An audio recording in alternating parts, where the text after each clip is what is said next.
सतनाम वाहिगुरु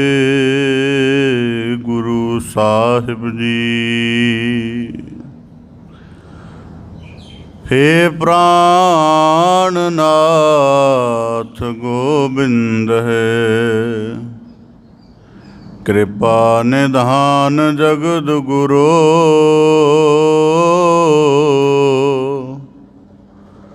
हे संसार ताप हरण है, करुणा में सब दुख हरो। हे शरण जोग दयाल है, दीनानाथ मया करो। शरीर स्वस्थ क्षीण समय, सिमरंत नानक राम दामोदर माधव है। तै जनमत गुरमत ब्रह्म पछाण्यो, कहल जोड़ कर सुजस बखाण्यो। भगत जोग कहो जैतवार, हर जनक उपायो। शब्द गुरु परकास्यो, हर रसन बसायो। गुरु नानक अंगद अमर लाग, उत्तम पद पायो। गुर अर्जुन कहर गुर रामदास, भगत उत्तर आयो। चरण गगन नव खंड मह, जोत सब रूपी रहयो पार। पन मथुरा कछ भेद नहीं, गुर अर्जुन परतख हर। बेसुमार अथाह अगनत अतुल्य, जो बुलावो त्यो नानक दास बोले। सतनाम वाहिगुरु साहिब जी। तरहम तीर गुरमत गभीर, पर दुख विसारण। त्रम तीर गुरमत गभीर, पर दुख विसारण। शब्द सार हर सम उदार, अहूँ मेव निवारण। महादान सतगुर ज्ञान, मन चाओ न हुटै। सत्यवंत हर नाम मंत्र, नव निध न निखुटै। गुर रामदास तन सरब मैं, सहज चंदोआ ताण्यो। गुर अर्जुन कल उचरै, तैरो राज जोग रस जाण्यो। गुर अर्जुन कल उचरै, तै राज जोग रस जाण्यो। वाहिगुरु जी का खालसा ਵਾਹਿਗੁਰੂ ਜੀ ਕੀ ਫਤਿਹ। ਧੰਨ ਧੰਨ ਸਤਿਗੁਰੂ ਗੁਰੂ ਗਰੀਬ ਨਿਵਾਜ। ਕਰੁਣਾ ਨਿਧ ਕਿਰਪਾ ਨਿਧ ਦਇਆ ਨਿਧ ਗੁਣ ਨਿਧ। ਸਤਿਗੁਰੂ ਸ੍ਰੀ ਗੁਰੂ ਗ੍ਰੰਥ ਸਾਹਿਬ ਜੀ ਦੀਨ ਦਇਆਲ ਪਾਤਸ਼ਾਹ, ਤਿਨਾਂ ਦੀ ਅਪਾਰ ਮਿਹਰਮਤ ਹੈ, ਅਥਾਹ ਬਖਸ਼ਿਸ਼ ਹੈ, ਜੋ ਸਤਿਗੁਰੂ ਸਾਹਿਬ ਜੀ ਨੇ ਆਪਣੀ ਬਖਸ਼ਿਸ਼ ਭਰੀ ਮਿਹਰ ਭਰੀ ਨਜ਼ਰ ਕਰਕੇ ਸਾਨੂੰ ਸਭ ਨੂੰ ਆਪਣੀ ਪਾਵਨ ਪਵਿੱਤਰ ਮੁਬਾਰਕ ਚਰਨ ਸ਼ਰਨ ਹਜ਼ੂਰੀ ਦੇ ਅੰਤਰਗਤ ਸਤਸੰਗਤ ਰੂਪ ਵਿੱਚ ਜੁੜਨ ਦਾ ਅਮੋਲਕ ਸੁਭਾਗ ਭਰਿਆ ਅਵਸਰ ਬਖਸ਼ਿਸ਼ ਕੀਤਾ ਹੈ ਜੀ। ਆਪ ਜੀ ਬੜੇ ਸੁਭਾਗਸ਼ਾਲੀ ਹੋ, ਬੜੇ ਉੱਤਮ ਕਰਮ ਯੋਗੀ ਹੋ, ਜੋ ਸਤਿਗੁਰੂ ਕੀ ਰਹਿਮਤ ਦੇ ਪਾਤਰ ਬਣਦਿਆਂ ਸਤਿਗੁਰੂ ਕੀ ਮੁਬਾਰਕ ਚਰਨ ਸ਼ਰਨ ਹਜ਼ੂਰੀ ਦੇ ਵਿੱਚ ਸਤਸੰਗਤ ਰੂਪ ਵਿੱਚ ਜੁੜ ਬੈਠ ਕੇ ਹਿਰਦੇ ਦੇ ਤਲ 'ਤੇ ਸਤਿਗੁਰੂ ਕੀ ਪ੍ਰੀਤ ਨੂੰ ਧਾਰਨ ਕਰਦਿਆਂ ਮਨ ਕਰਕੇ ਸਤਿਗੁਰੂ ਦੇ ਸ਼ਬਦ ਦੇ ਨਾਲ ਇਕਾਗਰ ਹੁੰਦਿਆਂ ਚਿੱਤ ਕਰਕੇ ਗੁਰਮੂਰਤ ਦੇ ਗੁਰ ਸ਼ਬਦ ਸਰੂਪ ਦੇ ਨਾਲ ਜੁੜਦਿਆਂ ਹੋਇਆਂ ਆਪ ਜੀ ਆਪਣੇ ਮਨੁੱਖਾ ਜੀਵਨ ਨੂੰ ਸਫਲ ਕਰਨ ਦਾ, ਸਕਾਰਥ ਕਰਨ ਦਾ ਸ਼੍ਰੇਸ਼ਟ ਨਿਰਮਲ ਯਤਨ ਕਰ ਰਹੇ ਹੋ ਜੀ।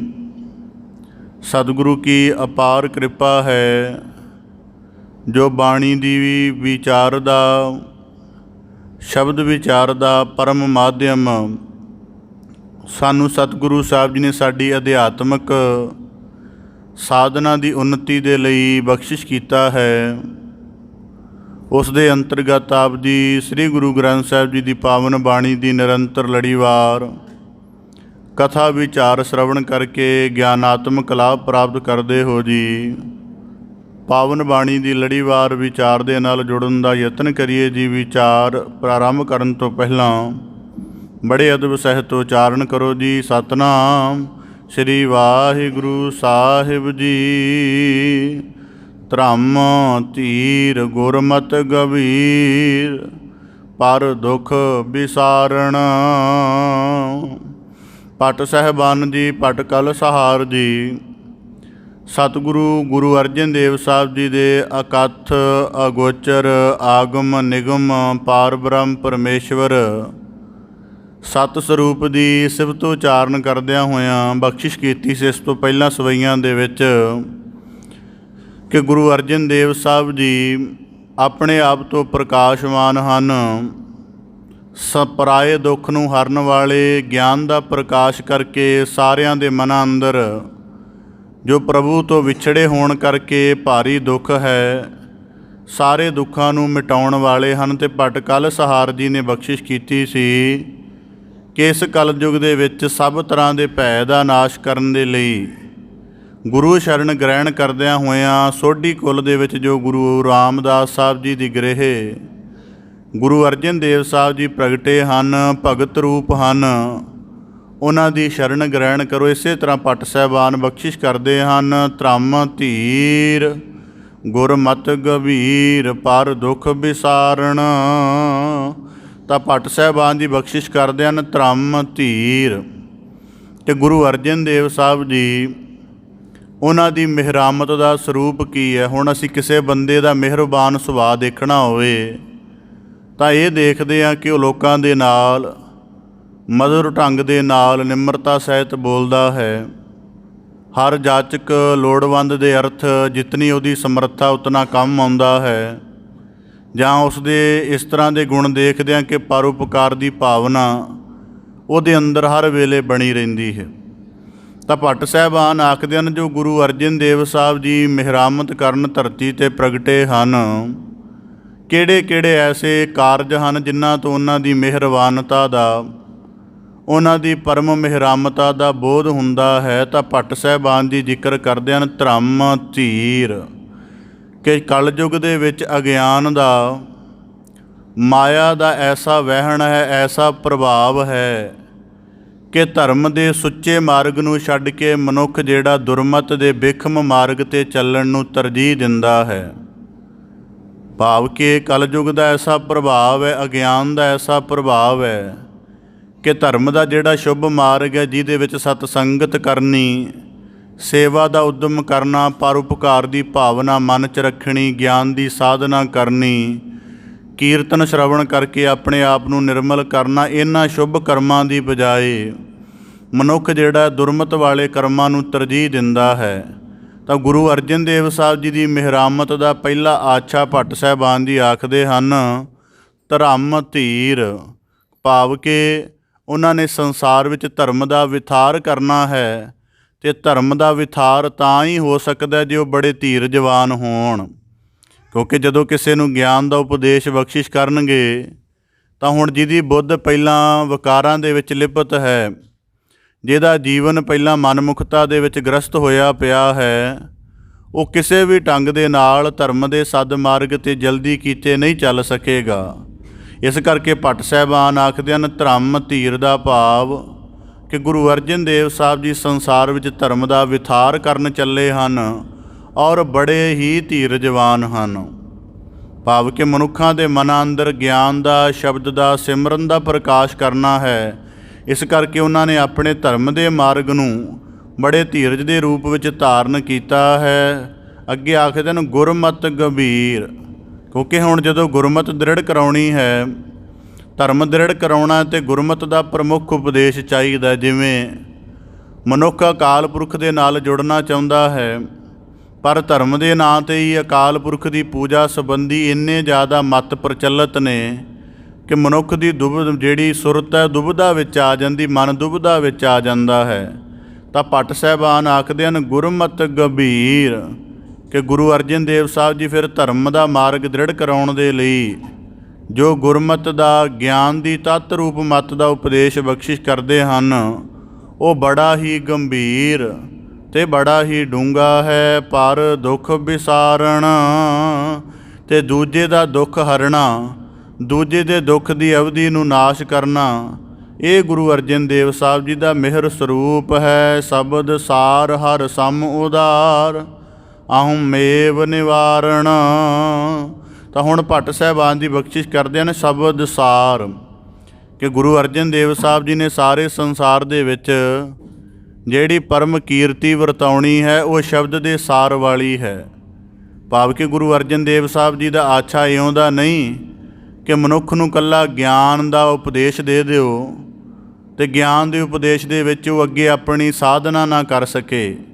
ਤਾਂ ਗੁਰੂ ਸਾਹਿਬ ਦੀ ਭੱਟ ਸਾਹਿਬਾਨ ਆਖਦੇ, ਸ਼ਬਦ ਸਾਰ, ਸਾਰ ਦਾ ਭਾਵ ਹੁੰਦਾ ਜਿਹੜਾ ਅੰਤਮ ਤੱਤ ਹੋਵੇ, ਕਿ ਸ਼ਬਦ ਦੀ ਸਾਧਨਾ ਕਰਦਿਆਂ ਕਰਦਿਆਂ ਕਿਵੇਂ ਜੀਵ ਅਕਾਲ ਪੁਰਖ ਵਿੱਚ ਅਭੇਦ ਹੁੰਦਾ ਹੈ। ਕਹਿੰਦੇ ਗੁਰੂ ਅਰਜਨ ਦੇਵ ਸਾਹਿਬ ਜੀ ਇਸ ਗੱਲ ਦਾ ਵੀ ਭੇਦ ਸੰਸਾਰ ਨੂੰ ਜਣਾਉਂਦੇ ਹਨ। ਹਰ ਸਮ ਉਦਾਰ, ਅਤੇ ਉਹਨਾਂ ਦੀ ਦ੍ਰਿਸ਼ਟੀ ਦੇ ਵਿੱਚ ਇੰਨੀ ਸਮਤਾ ਹੈ, ਇੰਨੀ ਜ਼ਿਆਦਾ ਉਦਾਰਤਾ ਹੈ ਕਿ ਸਾਰੀ ਸ੍ਰਿਸ਼ਟੀ ਨੂੰ ਇੱਕੋ ਰੂਪ ਦੇ ਵਿੱਚ ਨਿਹਾਲ ਕਰਕੇ ਆਹੂੰ ਮੇਵ ਨਿਵਾਰਨ, ਸਾਰਿਆਂ ਦੇ ਹੰਕਾਰ ਦਾ ਵੀ ਨਿਵਾਰਨ ਕਰ ਦਿੰਦੇ ਹਨ। ਕਿਉਂਕਿ ਜਿਹੜੇ ਹਿਰਦੇ ਵਿੱਚ ਹੰਕਾਰ ਹੋਏਗਾ, ਜਿਹਦੇ ਹਿਰਦੇ ਵਿੱਚ ਦਵੈਸ਼ ਹੋਏਗਾ, ਜਿਹੜਾ ਹਿਰਦਾ ਦਵੈਸ਼ ਅਤੇ ਹੰਕਾਰ ਦੇ ਸਹਿਤ ਹੋਏਗਾ, ਉਹਦੇ ਵਿੱਚ ਸ਼ਬਦ ਦੀ ਸਾਧਨਾ ਨਹੀਂ ਪ੍ਰਫੁੱਲਤ ਹੋ ਸਕੇਗੀ। ਇਸ ਕਰਕੇ ਗੁਰੂ ਸਾਹਿਬ ਜੀ ਹੰਕਾਰ ਵੀ ਖੁਦ ਨਾਸ਼ ਕਰ ਦਿੰਦੇ ਹਨ। ਹੰਕਾਰ ਕਿਵੇਂ ਦਾ ਨਾਸ਼ ਕਰਦੇ ਹਨ? ਹੁਣ ਜਿੰਨੀ ਮਾਨਵਤਾ, ਜਦੋਂ ਇਹਨਾਂ ਨੂੰ ਪ੍ਰੇਰਣਾ ਕਰੋ ਕਿ ਗੁਰੂ ਦੇ ਮਾਰਗ ਦੀ ਤਰਫ ਚੱਲੀਏ, ਜਾਂ ਤਾਂ ਆਪਣੇ ਸੰਸਾਰਿਕ ਕਿਸਮ ਦੇ ਹਵਾਲੇ ਦੇਣਗੇ, ਜਾਂ ਇੱਕ ਖਾਸ ਤਰ੍ਹਾਂ ਦਾ ਹਵਾਲਾ ਵਰਤਣਗੇ, ਨਹੀਂ ਜੀ ਸਾਨੂੰ ਤਾਂ ਪਤਾ ਹੈ ਕਿ ਕਰਮ ਕਿਵੇਂ ਕਰਨਾ, ਅਸੀਂ ਸ਼ੁਭ ਕਰਮ ਕਰਦੇ ਜਾ ਰਹੇ ਹਾਂ। ਹੁਣ ਮਨੁੱਖ ਕਹੇ ਸ਼ੁਭ ਕਰਮ ਕਰਨਾ ਧਰਮ ਦੀ ਇੱਕ ਕੇਵਲ ਛੋਟਾ ਜਿਹਾ ਹਿੱਸਾ ਹੈ। ਉਸ ਸ਼ੁਭ ਕਰਮ ਦੀ ਪੂਰੀ ਪ੍ਰਵਿਰਤੀ ਕਿਵੇਂ ਬਣਨੀ ਹੈ? ਜਿਵੇਂ ਹੁਣ ਜਿਹੜੇ ਅਕਸਰ ਕਹਿੰਦੇ ਜੀ ਅਸੀਂ ਤਾਂ ਕੇਵਲ ਇਨਸਾਨੀਅਤ ਨੂੰ ਪ੍ਰਮੁੱਖਤਾ ਦਿੰਦੇ ਹਾਂ, ਪਰ ਦੇਖਣ ਚਾਹੁੰਦਾ ਹੈ ਉਹਨਾਂ ਦੀ ਇਨਸਾਨੀਅਤ ਦਾ ਮਾਪਦੰਡ ਕੇਵਲ ਇੱਕ ਦੂਜੇ ਦੀ ਮਦਦ ਕਰਨਾ, ਤਾਂ ਥੋੜ੍ਹਾ ਜਿਹਾ ਸਤਿਕਾਰ ਕਰਨਾ, ਇੰਨਾ ਕੀ ਇਨਸਾਨੀਅਤ ਦਾ ਮਾਪਦੰਡ ਹੁੰਦਾ ਹੈ। ਬਾਕੀ ਇਨਸਾਨੀਅਤ ਦਾ ਸਮੁੱਚਾ ਜੀਵਨ ਕਿਵੇਂ ਬਣਨਾ ਹੈ, ਉਹਨੂੰ ਬੁੱਝਣ ਦੇ ਲਈ ਨਾ ਤਾਂ ਉਹ ਰਾਜੀ ਹੁੰਦੇ ਨੇ, ਨਾ ਉਹਨਾਂ ਦੀ ਅਕਲ ਅੰਦਰ ਜਿਹੜੀ ਹਉਮੈ ਬਣੀ ਹੁੰਦੀ ਇਸ ਗੱਲ ਦੀ ਆਗਿਆ ਹੀ ਦਿੰਦੀ ਹੈ। ਹੁਣ ਜੇ ਇਨਸਾਨੀਅਤ ਦਾ ਨੁਕਤਾ ਕਰ ਲਈਏ ਤਾਂ ਅੱਜ ਦੇ ਸਮੇਂ 'ਚ ਇਨਸਾਨੀਅਤ ਦੀ ਸੁਰ ਅਲਾਪਣ ਵਾਲਾ ਕਿਹੜਾ ਐਸਾ ਹੈ ਜਿਹੜਾ ਆਪਣੇ ਪ੍ਰਤੀਦਵੰਦੀ ਨੂੰ, ਆਪਣੇ ਦੁਸ਼ਮਣ ਨੂੰ ਜਾ ਕੇ ਪਾਣੀ ਪਿਲਾ ਲਵੇ।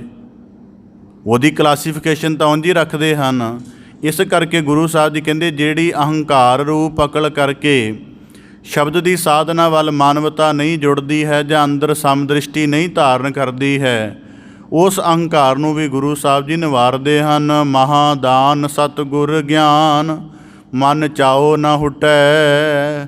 ਤਾਂ ਕਹਿੰਦੇ ਗੁਰੂ ਅਰਜਨ ਦੇਵ ਸਾਹਿਬ ਜੀ ਦੇ ਮਨ ਅੰਦਰ ਇਤਨਾ ਜ਼ਿਆਦਾ ਚਾਓ ਹੈ ਕਿ ਬੜੇ ਵੱਡੇ ਮਹਾਦਾਨੀ ਹਨ, ਹਰ ਵੇਲੇ ਗਿਆਨ ਦੀ ਪਰਮ ਬਖਸ਼ਿਸ਼ ਸੰਸਾਰ ਨੂੰ ਕਰਦੇ ਰਹਿੰਦੇ ਹਨ। ਸਤਵੰਤ ਹਰ ਨਾਮ ਮੰਤਰ ਨਵ ਨਿਧ ਨਾ ਨਿਖੁਟੈ। ਅਤੇ ਸਤਵੰਤ ਭਾਵ ਕਿ ਗੁਰੂ ਅਰਜਨ ਦੇਵ ਸਾਹਿਬ ਜੀ ਕੋਲੋਂ ਸ਼ਬਦ ਨਾਮ ਦ੍ਰਿੜ ਕੀਤਿਆਂ ਬੰਦਾ ਸਤਿਵੰਤ ਹੋ ਜਾਂਦਾ। ਸਤਿਵੰਤ ਦਾ ਭਾਵ ਕਿ ਜਿਹਦੇ ਹਿਰਦੇ ਦਾ ਆਚਰਣ ਸ਼ੁੱਧ ਹੋ ਜਾਂਦਾ ਹੈ। ਬਾਹਰੀ ਤੌਰ 'ਤੇ ਆਚਰਣ ਸ਼ੁੱਧ ਸਾਬਤ ਕਰਨਾ ਬਹੁਤੀ ਵੱਡੀ ਗੱਲ ਨਹੀਂ। ਗੁਰੂ ਸਾਹਿਬ ਜੀ ਕਹਿੰਦੇ ਸਤਵੰਤ ਹਰ ਨਾਮ ਮੰਤਰ, ਕਿ ਜਦੋਂ ਹਰ ਨਾਮ ਮੰਤਰ ਗੁਰੂ ਅਰਜਨ ਦੇਵ ਸਾਹਿਬ ਜੀ ਦ੍ਰਿੜ ਕਰਾਉਂਦੇ ਹਨ ਤਾਂ ਫਿਰ ਜੀਵ ਦੇ ਅੰਦਰ ਐਸੀ ਪਵਿੱਤਰਤਾ ਪੈਦਾ ਹੁੰਦੀ ਹੈ ਕਿ ਵਿਕਾਰਾਂ ਦੇ ਫੁਰਨੇ ਰਹਿੰਦੇ ਹੀ ਨਹੀਂ ਹਨ। ਗੁਰੂ ਸਾਹਿਬ ਜੀ ਚਿੱਤ ਨੂੰ ਇੰਨਾ ਜ਼ਿਆਦਾ ਨਿਰਲੇਪ ਕਰ ਦਿੰਦੇ ਹਨ ਕਿ ਫਿਰ ਸੰਸਾਰ ਦੀ ਮਾਇਆ ਦਾ ਪ੍ਰਭਾਵ ਉਸ ਚਿੱਤ ਦੇ ਵੱਲ ਪਰਤਦਾ ਹੀ ਨਹੀਂ ਹੈ। ਅਤੇ ਗੁਰੂ ਸਾਹਿਬ ਜੀ ਇੰਨਾ ਜ਼ਿਆਦਾ ਅਜਰ ਅਮਰ ਸਰੂਪ ਦਾ ਅਭਿਆਸ ਕਰਾ ਦਿੰਦੇ ਹਨ ਕਿ ਮ੍ਰਿਤੂ ਦਾ ਅਤੇ ਜੀਵਨ ਦੇ ਹੋਰ ਦੁੱਖਾਂ ਦਾ ਕਿਸੇ ਤਰ੍ਹਾਂ ਦਾ ਭੈ ਨਹੀਂ ਰਹਿੰਦਾ ਹੈ। ਨਵ ਨਿਧ ਨਾ ਨਿਖੁਟੈ। ਅਤੇ ਨਾਮ ਦੀ ਸਾਧਨਾ ਦੇ ਲਈ ਜੋ ਸੰਸਾਰ ਨੂੰ ਨਵ ਨਿਧਾਂ ਦੀ ਬਖਸ਼ਿਸ਼ ਕਰਨੀ ਹੈ, ਕਹਿੰਦੇ ਉਹ ਵੀ ਕਦੇ ਗੁਰੂ ਅਰਜਨ ਦੇਵ ਸਾਹਿਬ ਜੀ ਦੇ ਖਜ਼ਾਨੇ ਵਿੱਚੋਂ ਨਹੀਂ ਘਟਦੀ ਹੈ। ਗੁਰੂ ਰਾਮਦਾਸ ਤਨ ਸਰਬ ਮੈਂ ਸਹਿਜ ਚੰਦੋਆ ਤਾਣਿਓ। ਚੰਦੋਆ ਦਾ ਭਾਵ ਹੈ ਕਿ ਜਿਹੜਾ ਚਾਰ ਦਿਸ਼ਾਵਾਂ ਨੂੰ ਇਕੱਠਾ ਹੀ ਨੱਥ ਰਿਹਾ ਹੋਵੇ, ਇਕੱਠਾ ਹੀ ਰੂਪਮਾਨ ਕਰ ਰਿਹਾ ਹੋਵੇ। ਤਾਂ ਭੱਟ ਸਾਹਿਬਾਨ ਆਖਦੇ ਨੇ ਗੁਰੂ ਰਾਮਦਾਸ ਤਨ ਸਰਬ ਮੈਂ, ਕਿ ਗੁਰੂ ਰਾਮਦਾਸ ਸਾਹਿਬ ਜੀ ਤੋਂ ਪ੍ਰਗਟ ਹੋ ਕੇ ਉਹਨਾਂ ਵਰਗੇ ਕਿਰਪਾ ਸਰੂਪ ਨੂੰ ਧਾਰਨ ਕਰਕੇ ਉਹ ਆਪ ਜੀ ਨੇ ਸਰਵ ਵਿਆਪਕ ਚੰਦੋਆ ਇਸ ਤਰ੍ਹਾਂ ਤਾਣਿਆ ਹੋਇਆ ਹੈ। ਗੁਰ ਅਰਜੁਨ ਕਲ ਉਚਰੈ ਤੈ ਰਾਜ ਜੋਗ ਰਸ ਜਾਣਿਓ। ਤਾਂ ਭੱਟ ਸਾਹਿਬਾਨ ਜੀ ਆਖਦੇ ਹਨ ਕਿ ਗੁਰੂ ਅਰਜਨ ਦੇਵ ਸਾਹਿਬ ਜੀ ਆਪ ਜੀ ਦੇ ਸਰੂਪ ਦਾ ਕਥਨ ਦਾ ਮਹਿਮਾ ਦਾ ਜ਼ਿਕਰ ਕਰਦਾ ਹਾਂ। ਜਿਨ੍ਹਾਂ ਨੇ ਰਾਜ ਜੋਗ ਰਸ ਜਾਣਿਓ, ਜਿਨ੍ਹਾਂ ਨੇ ਗ੍ਰਸਥ ਵਿੱਚ, ਪਦਾਰਥ ਵਿੱਚ, ਸੰਸਾਰ ਵਿੱਚ, ਕਾਲ ਦੇ ਵਿੱਚ ਰਹਿ ਕੇ ਅਕਾਲ ਨੂੰ, ਪਰਮ ਰਸ ਨੂੰ, ਨਿਰਾਕਾਰ ਨੂੰ ਅਤੇ ਜੋਗ ਨੂੰ ਪ੍ਰਾਪਤ ਕੀਤਾ ਹੈ। ਐਸੇ ਸਤਿਗੁਰੂ ਗੁਰੂ ਅਰਜਨ ਦੇਵ ਸਾਹਿਬ ਜੀ ਦੀ ਪਟ ਕਲ ਸਹਾਰ ਦੀ ਸਿਫਤ ਉਚਾਰਨ ਕਰਦੇ ਹਨ। ਭੈ ਨਿਰਭਉ ਮਾਣਿਓ ਲਾਖ ਮਹੇ ਅਲਖ ਲਖਾਇਓ। ਤਾਂ ਭੱਟ ਕਲ ਸਹਾਰ ਜੀ ਦੱਸਦੇ ਹਨ ਕਿ ਗੁਰੂ ਬਖਸ਼ਿਸ਼ ਨੂੰ ਮੈਂ ਕਿਵੇਂ ਪ੍ਰਾਪਤ ਕੀਤਾ ਹੈ। ਆਖਦੇ ਹਨ ਭੈ ਨਿਰਭਉ ਮਾਣਿਓ, ਕਿ ਗੁਰੂ ਅਰਜਨ ਦੇਵ ਸਾਹਿਬ ਜੀ ਜਿਹੜਾ ਇਹ ਸੰਸਾਰ ਭੈ ਵਿੱਚ ਰਚਿਆ ਹੋਇਆ ਹੈ, ਕਿਸੇ ਦੇ ਸਿਰ ਉੱਪਰ ਮੌਤ ਦਾ ਸੰਕਟ ਹੈ, ਕੋਈ ਮਾਇਆ ਦੀਆਂ ਚੱਲ ਰਹੀਆਂ ਭਿਆਨਕ ਲਹਿਰਾਂ ਨੂੰ ਸੰਕਟ ਮੰਨਦਾ ਹੈ, ਕੋਈ ਅਗਿਆਨ ਦੇ ਭਾਰੀ ਵਹਿਣ ਨੂੰ ਸੰਕਟ ਮੰਨਦਾ ਹੈ, ਭਾਵ ਕਿ ਡਰ ਵਿੱਚ ਹੈ। ਤਾਂ ਭੱਟ ਸਾਹਿਬਾਨ ਦੀ ਬਖਸ਼ਿਸ਼ ਕਰਦੇ ਹਨ ਭੈ ਨਿਰਭਉ ਮਾਣਿਓ। ਗੁਰੂ ਅਰਜਨ ਦੇਵ ਸਾਹਿਬ ਜੀ ਆਪ ਜੀ ਨੇ ਮਾਇਆ ਦੇ ਚੱਕਰ ਅੰਦਰ ਰਹਿੰਦਿਆਂ, ਇਸ ਕਾਲ ਅਧੀਨ ਜਗਤ ਵਿੱਚ ਰਚਿਆਂ ਰਹਿੰਦਿਆਂ ਹੋਇਆਂ ਨਿਰਭਉ ਮਾਣਿਓ, ਨਿਰਭਉ ਪਰਮੇਸ਼ਰ ਦੇ ਸਤ ਸਰੂਪ ਦਾ ਅਭਿਆਸ ਕਰਕੇ ਅਕਾਲ ਪੁਰਖ ਦੇ ਪਰਮ ਗੁਣ ਨਿਰਭਉ ਨੂੰ ਆਪਣੇ ਜੀਵਨ ਦੇ ਵਿੱਚ ਮਾਣਿਆ ਹੈ। ਇਸ ਕਰਕੇ ਸਾਨੂੰ ਜੀਵਾਂ ਨੂੰ ਵੀ ਉਸ ਮਾਣਨ ਦੀ ਸਮਰੱਥਾ ਬਖਸ਼ਿਸ਼ ਕਰਨ ਵਾਲੇ ਉਹ ਹੁਣ ਨਿਰਭਉ ਮਾਣਿਓ ਕੀ ਹੁੰਦਾ ਹੈ, ਇਹ ਆਪਦੇ ਸਨਮੁਖ ਰੱਖਦਿਆਂ ਜੇਕਰ ਸੰਖੇਪ ਮਾਤਰ। ਹੁਣ ਅਸੀਂ ਜਦੋਂ ਦਾ ਆਪਣੇ ਮਨੁੱਖਾ ਜੀਵਨ ਨੂੰ ਪ੍ਰਾਪਤ ਕੀਤਾ ਹੈ, ਹੌਲੀ ਹੌਲੀ ਜਦੋਂ ਚੇਤਨਾ ਸਾਡੀ ਵਿਕਸਿਤ ਹੋਈ ਤਾਂ ਸਾਨੂੰ ਇਹ ਅਨੁਭਵ ਹੋਣਾ ਸ਼ੁਰੂ ਹੋ ਗਿਆ ਕਿ ਸਾਡਾ ਜੀਵਨ ਸਾਡੇ ਪ੍ਰਾਣਾਂ ਕਰਕੇ ਹੈ, ਸਰੀਰ ਕਰਕੇ ਹੈ। ਅਗਰ ਪ੍ਰਾਣ ਨਾਸ਼ ਹੋ ਗਏ, ਸਰੀਰ ਨਾਸ਼ ਹੋ ਗਿਆ ਅਤੇ ਜੀਵਨ ਸਮਾਪਤ ਹੋ ਜਾਵੇਗਾ। ਇਸ ਕਰਕੇ ਤਨ ਦੀ ਚਿੰਤਾ ਕਰਕੇ, ਪ੍ਰਾਣਾਂ ਦੀ ਚਿੰਤਾ ਕਰਕੇ ਸਾਡੇ ਅੰਦਰ ਮ੍ਰਿਤੂ ਦਾ ਡਰ ਪੈਦਾ ਹੁੰਦਾ ਹੈ। ਤਾਂ ਜਦੋਂ ਗੁਰੂ ਭੱਟ ਸਾਹਿਬਾਨ ਜੀ ਆਖ ਨਿਰਭਉ ਮਾਣਿਓ, ਫਿਰ ਸਤਿਗੁਰੂ ਕੀ ਕਰਦੇ ਹਨ, ਆਪਣੇ ਸ਼ਬਦ ਦਾ ਉਪਦੇਸ਼ ਬਖਸ਼ਿਸ਼ ਕਰਦੇ ਹਨ। ਜਿਉਂ-ਜਿਉਂ ਸ਼ਬਦ ਦਾ ਅਭਿਆਸ ਕਰਦਾ ਹੈ ਗੁਰਸਿੱਖ, ਉਹਦੀ ਤਨ ਦੀ ਹੰਗਤਾ ਖਤਮ ਹੋ ਜਾਂਦੀ ਹੈ। ਤਨ ਦੀ ਹੰਗਤਾ ਦਾ ਮਤਲਬ ਕਿ ਜਿਹੜੀ ਸਾਨੂੰ ਇਹ ਹਰ ਵੇਲੇ ਖਿਆਲ ਰਹਿੰਦਾ ਹੈ ਕਿ ਇਹ ਮੇਰਾ ਸਰੀਰ, ਮੇਰੇ ਅੰਗ ਪੈਰ ਹਨ, ਮੈਂ ਇਹਦੇ ਕਰਕੇ ਹੀ ਹਾਂ, ਉਹਦੇ ਨਾਲੋਂ ਸਾਡਾ ਇੱਕ ਖਾਸ ਤਰ੍ਹਾਂ ਦਾ ਹਉਮੈ ਰੂਪ ਬਣਿਆ ਹੋਇਆ ਮੋਹ ਟੁੱਟ ਜਾਂਦਾ ਹੈ। ਫਿਰ ਸਾਨੂੰ ਅਨੁਭਵ ਹੋਣ ਲੱਗ ਪੈਂਦਾ ਹੈ ਕਿ ਜੀਵਨ ਸਰੀਰ ਕਰਕੇ ਨਹੀਂ, ਜੀਵਨ ਪ੍ਰਾਣਾ ਕਰਕੇ ਨਹੀਂ, ਜੀਵਨ ਆਤਮ ਜੋਤ ਕਰਕੇ ਹੈ, ਜਿਹੜੀ ਇਸ ਸਰੀਰ ਦੇ ਵਿੱਚ ਪ੍ਰਤੱਖ ਤੌਰ 'ਤੇ ਨਜ਼ਰ ਨਹੀਂ ਆਉਂਦੀ। ਬਸ ਉਹਨੂੰ ਅਨੁਭਵ ਹੀ ਕੀਤਾ ਜਾ ਸਕਦਾ। ਇਸ ਕਰਕੇ ਕਹਿੰਦੇ ਫਿਰ ਸਤਿਗੁਰੂ ਆਪਣੇ ਸ਼ਬਦ ਦੇ ਨਾਲ ਤਨ ਦੀ ਹੰਗਤਾ ਵੀ ਨਾਸ਼ ਕਰ ਦਿੰਦੇ ਹਨ। ਸੰਸਾਰ ਦਾ ਜਿੰਨਾ ਬਣਿਆ ਹੋਇਆ ਆਕਰਸ਼ਣ ਹੈ, ਹੁਣ ਜਿਵੇਂ ਅਸੀਂ ਕੋਈ ਸਾਡੀ ਵਸਤ ਸੰਸਾਰ ਵਿੱਚ ਪਈ ਹੋਈ ਹੈ, ਉਹ ਜਦੋਂ ਟੁੱਟਦੀ ਹੈ, ਭੱਜਦੀ ਹੈ, ਤਾਂ ਸਾਨੂੰ ਕੁਦਰਤੀ ਅੰਤਰ ਦੁਖੀ ਹੁੰਦੇ ਹਾਂ, ਕਿਉਂਕਿ ਉਹਦੇ ਨਾਲ ਸਾਡਾ ਆਕਰਸ਼ਣ ਜੁੜਿਆ ਹੋਇਆ, ਚਾਹੇ ਸੰਬੰਧੀ ਹੈ, ਚਾਹੇ ਪਦਾਰਥ ਹੈ, ਚਾਹੇ ਕੁਝ ਹੋਰ ਹੈ। ਤਾਂ ਗੁਰੂ ਸਾਹਿਬ ਜੀ ਦਾ ਸ਼ਬਦ ਜਦੋਂ ਕੀਰਤਨ ਦੇ ਵਿੱਚ ਜੁੜਦੇ ਹਾਂ ਤਾਂ ਸਾਡੀ ਸੁਰਤ ਨਿਰਮਲ ਹੁੰਦੀ ਹੈ ਅਤੇ ਚੀਜ਼ਾਂ ਦੇ ਨਾਲੋਂ ਸਾਡਾ ਆਕਰਸ਼ਣ ਘਟਦਾ ਹੈ ਅਤੇ ਭਗਤੀ ਦੇ ਵਿੱਚ ਸਾਡਾ ਚਿੱਤ ਜਿਹੜਾ ਗੁੜਨਾ ਸ਼ੁਰੂ ਹੋ ਜਾਂਦਾ। ਇਸ ਕਰਕੇ ਫਿਰ ਜਦੋਂ ਜਦੋਂ ਜੀਵ ਤਨ ਦੀ ਹੰਗਤਾ ਨੂੰ ਮੇਟ ਲੈਂਦਾ ਹੈ, ਮਨ ਦੇ ਤਲ 'ਤੇ ਸਾਰਾ ਉਹਦਾ ਸੰਸਾਰ ਦਾ ਆਕਰਸ਼ਣ ਖਤਮ ਹੋ ਜਾਂਦਾ ਹੈ ਅਤੇ ਫਿਰ ਗਿਆਨ ਦੇ ਅਭਿਆਸ ਨਾਲ ਉਹ ਆਪਣੀ ਆਤਮਾ ਦੇ ਪ੍ਰਕਾਸ਼ ਨੂੰ ਜਦੋਂ ਜਾਣ ਲੈਂਦਾ ਹੈ, ਫਿਰ ਉਹਨੂੰ ਪਤਾ ਲੱਗਦਾ ਕਿ ਮੈਂ ਮਰਨ ਵਿੱਚ ਨਹੀਂ ਹਾਂ, ਮੈਂ ਤਾਂ ਸਦ ਜੀਵਨ ਦਾ ਕਰਤਾ ਹਾਂ। ਇਸ ਕਰਕੇ ਗੁਰੂ ਸਾਹਿਬ ਦੀ ਬਖਸ਼ਿਸ਼ ਕਰਦੇ ਭੱਟ ਸਾਹਿਬਾਨ ਫਰਮਾਉਂਦੇ ਹਨ, ਭੈ ਨਿਰਭਉ ਮਾਣਿਓ ਲਾਖ ਮਹਿ ਅਲਖ ਲਖਾਇਓ। ਕਿ ਕਹਿੰਦੇ ਫਿਰ ਗੁਰੂ ਸਾਹਿਬ ਜੀ ਐਸੀ ਨਿਰੋਲ ਏਕ ਓਅੰਕਾਰੀ ਦ੍ਰਿਸ਼ਟੀ ਬਖਸ਼ਿਸ਼ ਕਰਦੇ ਹਨ ਕਿ ਲਾਖ ਮਹੇ, ਕਿ ਜਦੋਂ ਸ੍ਰਿਸ਼ਟੀ ਨੂੰ ਦੇਖੀਦਾ ਹਰ ਪਾਸੇ ਵਿਭਿੰਨਤਾ ਹੈ, ਇੱਕ ਚੀਜ਼ ਦੇ ਹਜ਼ਾਰਾਂ ਹਜ਼ਾਰਾਂ ਰੂਪ ਹਨ, ਅਤੇ ਜਿਹੜਾ ਪਰਮੇਸ਼ਰ ਇਸ ਸ੍ਰਿਸ਼ਟੀ ਵਿੱਚ ਨਹੀਂ ਬੁੱਝਿਆ ਜਾ ਸਕਦਾ, ਗੁਰੂ ਅਰਜਨ ਦੇਵ ਸਾਹਿਬ ਜੀ ਉਹਨੂੰ ਵੀ ਲਖਾਇਓ ਭਾਵ ਜਣਾ ਦਿੰਦੇ ਹਨ। ਅਗੰਮ ਅਗੋਚਰ ਗਤ ਗੰਭੀਰ ਸਤਿਗੁਰ ਪਰਚਾਇਓ। ਅਤੇ ਜਿਸ ਪਰਮੇਸ਼ਰ ਦਾ ਸਰੂਪ ਅਗੰਮ ਭਾਵ ਕਿ ਅਸੀਂ ਮਨ ਕਰਕੇ, ਬੁੱਧੀ ਕਰਕੇ, ਕਲਪਨਾ ਕਰਕੇ ਜਿਸ ਪਰਮੇਸ਼ਰ ਦੇ ਸਰੂਪ ਨੂੰ ਨਹੀਂ ਬੁੱਝ ਸਕਦੇ, ਅਗੋਚਰ ਭਾਵ ਜਿਹਦਾ ਕਥਨ ਕਰਕੇ ਵੀ ਅੰਤ ਨਹੀਂ ਪਾਇਆ ਜਾ ਸਕਦਾ, ਜਿਹੜਾ ਬੜਾ ਹੀ ਗੰਭੀਰ ਹੈ, ਭੱਟ ਸਾਹਿਬਾਨ ਬਖਸ਼ਿਸ਼ ਕਰਦੇ ਹਨ ਸਤਿਗੁਰ ਪਰਚਾਇਓ। ਐਸੇ ਗੁਣ ਸਰੂਪ ਪਰਮੇਸ਼ਰ ਦੀ ਪ੍ਰਾਪਤੀ ਸਤਿਗੁਰੂ ਪਰਚਾਇਓ ਭਾਵ ਸਤਿਗੁਰੂ ਦੇ ਸ਼ਬਦ ਨਾਲ ਜੁੜਨ ਕਰਕੇ ਪ੍ਰਾਪਤ ਹੁੰਦੀ ਹੈ। ਗੁਰ ਪਰਚੈ ਪਰਵਾਣ ਰਾਜ ਮੈਂ ਜੋਗ ਕਮਾਇਓ। ਤਾਂ ਭੱਟ ਸਾਹਿਬਾਨ ਆਖਦੇ ਹਨ ਗੁਰੂ ਅਰਜਨ ਦੇਵ ਸਾਹਿਬ ਜੀ ਗੁਰ ਪਰਚੈ ਪਰਵਾਣ, ਕਿ ਆਪ ਜੀ ਨੇ ਗੁਰੂ ਸ਼ਬਦ ਗੁਰੂ ਰਾਮਦਾਸ ਸਾਹਿਬ ਜੀ ਦਾ ਜੋ ਸ਼ਬਦ ਰੂਪ ਪਰਚਾ ਸੀ, ਸ਼ਬਦ ਰੂਪ ਪਰਚੇ ਦਾ ਭਾਵ ਇਹ ਹੈ ਕਿ ਜਿਵੇਂ ਅਧਿਆਤਮ ਦੇ ਵਿੱਚ ਸਮਰਪਣ ਦੀ, ਬਿਰਹੇ ਦੀ, ਵੈਰਾਗ ਦੀ ਸਾਧਨਾ ਕਰਨੀ ਪੈਂਦੀ ਹੈ। ਕਹਿੰਦੇ ਆਪ ਜੀ ਨੇ ਗੁਰੂ ਰਾਮਦਾਸ ਸਾਹਿਬ ਜੀ ਦੇ ਹੁਕਮ ਵਿੱਚ ਰਹਿ ਕੇ ਸ਼ਬਦ ਦਾ ਪਰਚਾ ਪਾਇਆ। ਸ਼ਬਦ ਦੇ ਪਰਚੇ ਪਾਉਣ ਦਾ ਭਾਵ ਹੈ, ਹੁਣ ਜਿਵੇਂ ਇਮਤਿਹਾਨ ਹੁੰਦਾ ਨਾ, ਹੁਣ ਤਾਂ ਚਲੋ ਉਹਨੂੰ ਅੰਗਰੇਜ਼ੀ ਸ਼ਬਦ ਵਰਤਣ ਲੱਗ ਪਏ ਜੀ, ਐਗਜ਼ਾਮ ਹੁੰਦੇ ਜਾਂ ਕੁਝ ਹੋਰ। ਪਹਿਲਾਂ ਜਦੋਂ ਆਮ ਕਰਕੇ ਜਿਹੜੀ ਥੋੜ੍ਹੀ ਪਹਿਲਾਂ ਦੀ ਭਾਸ਼ਾ ਉਹਦੇ ਵਿੱਚ ਕਿਹਾ ਜਾਂਦਾ ਸੀ ਕਿਹੜੇ ਵਿਸ਼ੇ ਦਾ ਪਰਚਾ ਹੈ ਅੱਜ, ਤਾਂ ਇਸ ਕਰਕੇ ਭੱਟ ਸਾਹਿਬਾਨ ਆਖਦੇ ਗੁਰ ਪਰਚੈ, ਕਿ ਜੋ ਗੁਰੂ ਸ਼ਬਦ ਨੇ ਪ੍ਰਭੂ ਪ੍ਰੀਤ ਦੇ ਅਭਿਆਸ ਦਾ ਪਰਚਾ ਪਾਇਆ। ਜਿਵੇਂ ਗੁਰੂ ਰਾਮਦਾਸ ਸਾਹਿਬ ਜੀ ਨੇ ਲਾਹੌਰ ਭੇਜ ਦਿੱਤਾ ਸੀ, ਇਸੇ ਤਰ੍ਹਾਂ ਗੁਰੂ ਰਾਮਦਾਸ ਸਾਹਿਬ ਜੀ ਹੋਰ ਕਈ ਸੇਵਾਵਾਂ ਵਿੱਚ ਲਗਾ ਕੇ ਗੁਰੂ ਅਰਜਨ ਦੇਵ ਸਾਹਿਬ ਜੀ ਦੀ ਪਰਖ ਕਰਦੇ ਰਹੇ। ਤਾਂ ਕਹਿੰਦੇ ਗੁਰ ਪਰਚੈ ਪਰਵਾਣ, ਗੁਰੂ ਸ਼ਬਦ ਦੇ ਪਾਏ ਹੋਏ ਪਰਚੇ ਦੇ ਵਿੱਚ ਗੁਰੂ ਅਰਜਨ ਦੇਵ ਸਾਹਿਬ ਜੀ ਆਪ ਜੀ ਪ੍ਰਵਾਨ ਚੜ੍ਹੇ ਹੋ, ਰਾਜ ਮਹਿ ਜੋਗ ਕਮਾਇਓ। ਅਤੇ ਭਾਵ ਪਰਮੇਸ਼ਰ ਦਾ ਪਰਮ ਸਰੂਪ ਹੁੰਦਿਆਂ ਹੋਇਆਂ ਵੀ ਇਸ ਸੰਸਾਰ ਵਿੱਚ ਰਹਿ ਕੇ ਪਰਮੇਸ਼ਰ ਦਾ ਨਿਰੋਲ ਅਭੇਦਤਾ ਪ੍ਰਾਪਤ ਕੀਤੀ ਹੈ। ਧੰਨ ਧੰਨ ਗੁਰ ਧੰਨ ਅਪਰ ਸਰ ਸੁਪਰ ਭਰਾਇਓ। ਅਤੇ ਆਖਦੇ ਹਨ ਧੰਨ ਧੰਨ ਗੁਰ ਧੰਨ, ਭਾਵ ਕਿ ਗੁਰੂ ਅਮਰਦਾਸ ਸਾਹਿਬ ਜੀ ਤੋਂ ਗੁਰੂ ਰਾਮਦਾਸ ਸਾਹਿਬ ਜੀ ਪ੍ਰਕਾਸ਼ਿਤ ਹੋਏ।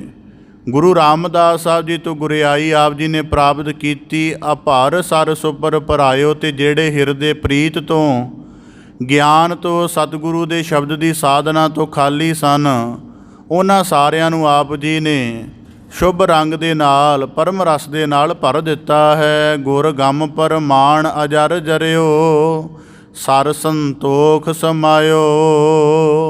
ਇਸ ਕਰਕੇ ਭੱਟ ਸਾਹਿਬਾਨ ਬਖਸ਼ਿਸ਼ ਕਰਦੇ ਹਨ ਗੁਰਗੰਮ ਪ੍ਰਮਾਣ, ਕਿ ਜਦੋਂ ਗੁਰੂ ਰਾਮਦਾਸ ਸਾਹਿਬ ਜੀ ਕੋਲੋਂ ਗੁਰਿਆਈ ਪ੍ਰਾਪਤ ਕੀਤੀ ਅਤੇ ਹੁਣ ਗੁਰਿਆਈ ਪ੍ਰਾਪਤ ਕਰਨ ਦਾ ਹੁਣ ਇੱਕ ਇੱਥੇ ਨੁਕਤਾ ਸਮਝਣ ਵਾਲਾ ਹੈ ਕਿ ਜਿਹੜਾ ਅਸੀਂ ਗੁਰਿਆਈ ਦੇ ਕਈ ਵਾਰੀ ਵਿਵਾਦ ਦੇ ਸੰਬੰਧੀ ਸਾਡੀ ਸੁਰਤ ਨਾ ਠੀਕ ਤਰੀਕੇ ਨਾਲ ਨਿਰਣਾ ਨਹੀਂ ਕਰਨ ਪਾਉਂਦੀ। ਹੁਣ ਜਦੋਂ ਗੁਰੂ ਸਾਹਿਬ ਜੀ ਨੇ ਗੁਰਿਆਈ ਦੇ ਲਈ ਇਸ ਅਗਲੇ ਉੱਤਰਾਧਿਕਾਰੀ ਨੂੰ ਥਾਪਣਾ ਹੁੰਦਾ ਸੀ ਤਾਂ ਉਹ ਪਹਿਲਾਂ ਜੀਵਨ ਦੇ ਵਿੱਚ ਉਹਨੂੰ ਸਾਧਨਾ ਦੇ ਵਿੱਚ ਪਾ ਕੇ ਉਹਦੇ ਜੀਵਨ ਦਾ ਕੱਚ ਸੱਚ ਪਰਖਦੇ ਸਨ। ਜਿਵੇਂ ਗੁਰੂ ਸਾਹਿਬ ਜੀ ਨੇ ਸਾਰੇ ਇਸ ਗੁਰੂ ਸਾਹਿਬਾਨਾਂ ਨੇ ਇਵੇਂ ਪਰਖਿਆ ਹੈ। ਉਹਦਾ ਭਾਵ ਹੈ ਕਿ ਗੁਰਿਆਈ ਉਂਝ ਦੀ ਚੀਜ਼ ਨਹੀਂ ਹੈ ਜਿਵੇਂ ਅੱਜ ਦਾ ਹੁੰਦਾ ਹੈ, ਕਿ ਜਿਵੇਂ ਇੱਕ ਰੁਤਬੇ 'ਤੇ ਬੜਾ ਇਮਾਨਦਾਰ ਅਫਸਰ ਬੈਠਾ ਹੋਵੇ, ਅਗਲੇ ਦਿਨ ਉਹ ਆਪਣੇ ਪੁੱਤਰ ਨੂੰ ਜਾਂ ਆਪਣੇ ਕਿਸੇ ਅਗਲੇ ਅਧਿਕਾਰੀ ਨੂੰ ਬਿਠਾਵੇ ਅਤੇ ਜਿੰਨੀ ਇਮਾਨਦਾਰੀ ਆਪਣੇ ਆਪ ਦੇ ਵਿੱਚ ਆ ਉਹ ਦੂਜੇ ਵਿੱਚ ਥੋੜ੍ਹਾ ਪਾ ਦਿੰਦਾ ਹੈ। ਉਹ ਇਕੱਲੀ ਉਹਨੂੰ ਕੁਰਸੀ ਦਿੰਦਾ ਕਿ ਆ ਮੇਰੇ ਥਾਂ 'ਤੇ ਬਹਿ ਕੇ ਇੰਨੀ ਕੁ ਪਾਵਰ ਤੈਨੂੰ ਮਿਲ ਜਾਏਗੀ, ਪਰ ਜਿੰਨੀ ਪਹਿਲੇ ਅਧਿਕਾਰੀ ਦੇ ਵਿੱਚ ਇਮਾਨਦਾਰੀ ਹੈ ਜਾਂ ਉਹਦੇ ਅੰਦਰ ਪ੍ਰਬੀਨਤਾ ਹੈ, ਸਿਆਣਪ ਹੈ, ਸੂਝ ਬੂਝ ਹੈ, ਉਹ ਸਾਰੀ ਦੂਜੇ ਵਿੱਚ ਥੋੜ੍ਹਾ ਪਾ ਦਿੰਦਾ ਹੈ। ਉਹ ਤਾਂ ਕੇਵਲ ਇਕੱਲੀ ਉਹਨੂੰ ਕੁਰਸੀ ਦਿੰਦਾ, ਜਿਹੜੀ ਉਹ ਇੱਕ ਟਾਈਟਲ ਬਣਿਆ ਹੁੰਦਾ ਉਹਦੇ ਨਾਲ ਕਿਸੇ ਰੁਤਬੇ ਦਾ।